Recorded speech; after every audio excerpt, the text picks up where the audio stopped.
High friends, welcome back to Cherilaj kitchen. आज आपण बघणार आहोत झणझणीत असा कोळंबीचा सार.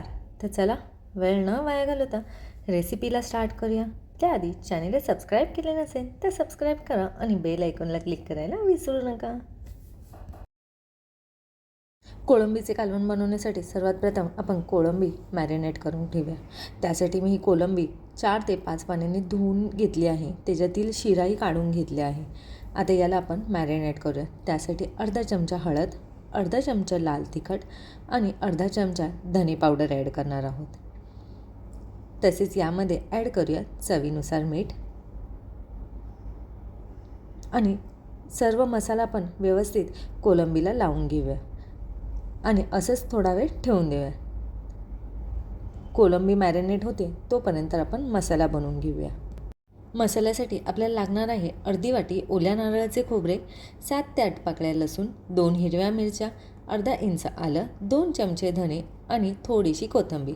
हे सर्व आपण कच्चंच वाटून घेणार आहोत. यामध्ये आपण फक्त मीडियम साईजचा कांदा यामध्ये घालणार आहोत. तो आपण गॅसवर भाजून घ्यायचा आहे आणि मग घालायचा आहे.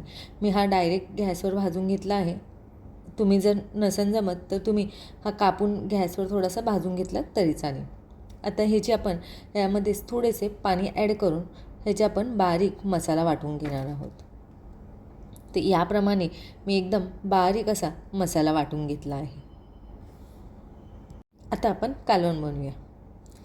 त्यासाठी इकडे टोप गरमच करत ठेवला होता. यामध्येच ॲड करूया 3 चमचे एवढे तेल. तेल आपल्याला चांगले तापून द्यायचे आहे.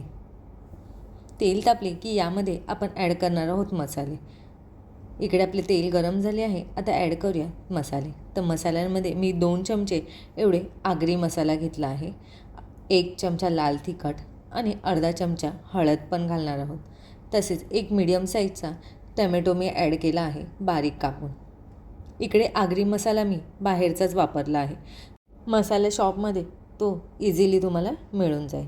आता यामध्येच आपण मॅरिनेट करून करत ठेवली होती कोळंबी, ती सर्व ॲड करायची आहे आणि तेलामध्ये मसाला व कोळंबी आपल्याला 5 ते 7 मिनटं चांगली परतून घ्यायची आहे. गॅस आपण इथं मीडियम टू हायवरच ठेवणार आहे आणि तुम्ही बघू शकता किती मस्त अशी फुगली आहे कोळंबी. तर यामध्येच ॲड करूया आपण जो वाटून ठेवलेला मसाला. तो सर्व मसाला मी यामध्ये ॲड केला आहे. आता हा मसाला आपण व्यवस्थित पहिला मिक्स करून घेऊया. तसेच यामध्ये ॲड करूया चवीनुसार मीठ आणि यामध्येच आपण ॲड करणार आहोत कोकम. कोकमचे प्रमाण थोडेसे कमीच ठेवायचं आहे. आपण ह्याच्यामध्ये टॅमॅटोही घातला आहे. तर 3 ते 4 मी इकडे कोकम ॲड केले आहे. कालवण आपलं आंबट नाही होणार. आता आपला मसाला व्यवस्थित मिक्स झाला आहे. याच्यावर झाकण ठेवून ह्याला 5 ते 7 मिनटं आपण असेच ठेवणार आहोत. थोडेसे वरनं पाणी ॲड करणार आहोत जेणेकरून खाली मसाला लागणार नाही. तर तुम्ही इकडे बघू शकता पाण्याला वरती बॉईल पण आला आहे. एकदा आपण मसाला हलवून घेऊया. व्यवस्थित आपण मिक्स करून घेऊया. तर आहे की नाही एकदम झटपट होते रेसिपी. कधी घरी अचानक पाहुणे आले आणि कोळंबीचा सार बनवायचा तर तुम्ही या पद्धतीने नक्की ट्राय करा. एकदम पटकन होतो आणि खायलाही खूप छान लागतो. तर याप्रमाणे सर्व मसाला मी व्यवस्थित मिक्स करून घेतला आहे. आता याला आपण परत 5 मिनटं अजून वाफवून देणार आहोत. जोपर्यंत साईडने तेल सुटत नाही तोपर्यंत आपल्याला मसाला असाच भाजून घ्यायचा आहे. जेवढा आपण मसाला भाजून घेऊ तेवढं आपलं कालवण टेस्टी लागणार आहे. तर तुम्ही इकडे बघू शकता कसं तेल सुटलं आहे. तोपर्यंत मी मसाला असाच भाजून घेतला आहे. आता यामध्ये ॲड करणार आहोत पाणी. तर मी इकडे मसाल्याचं भांडेच धुवून घेतले आहे. त्याच्यामध्येच 1 कप एवढे पाणी ॲड केले आहे. जर तुम्हाला खूप पातळ पाहिजे नसेल तर तुम्ही थोडे जास्त पाणी ॲड केले तरी चालेल. पण यामध्ये आपल्याला 1 कप एवढे पाणी ॲड करायचे आहे. कारण की आपण कालवणाला उकळी पण येऊन देणार आहोत.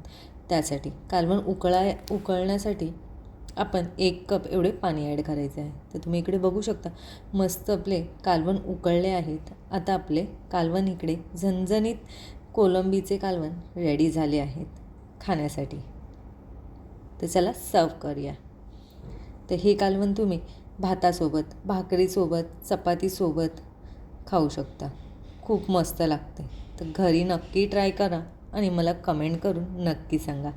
तसेच रेसिपी आवडल्यास लाईक करा अँड शेअर करा.